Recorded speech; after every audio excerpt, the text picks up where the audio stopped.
For more on this story, we can go across to Rawad Taha standing by in Beirut. Rawad, what exactly is the situation on the ground today?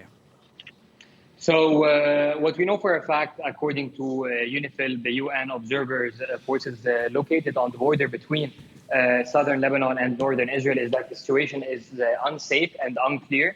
We know for a fact that the Israelis have conducted multiple and significant incursions into a number of Lebanese towns located on the border. A few days ago, they entered the town of Kfar, then they retreated.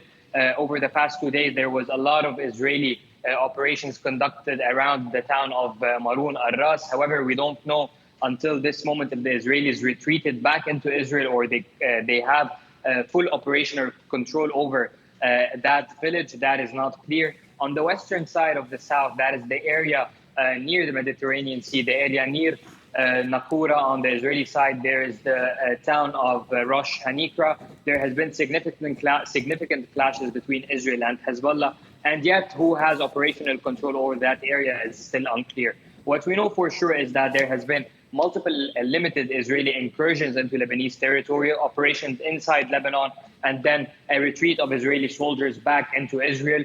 Still no mass movement of troops from northern Israel into southern Lebanon until this moment.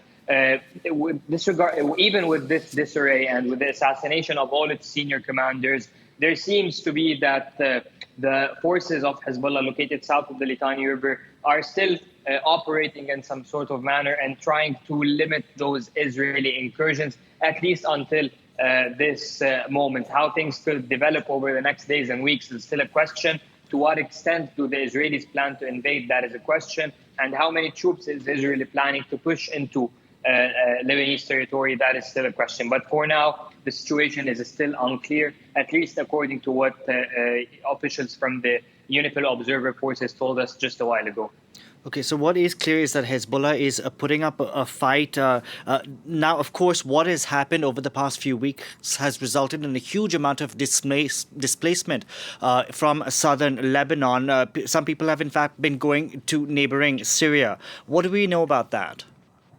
So what we know for a fact in regards of data and numbers is that the estimated numbers of those who left their homes in Lebanon is over 1.2 million people, out of which around 200,000 people are located in evacuation centers inside Lebanon. Those are provided for by the government, the public schools, other facilities that were open.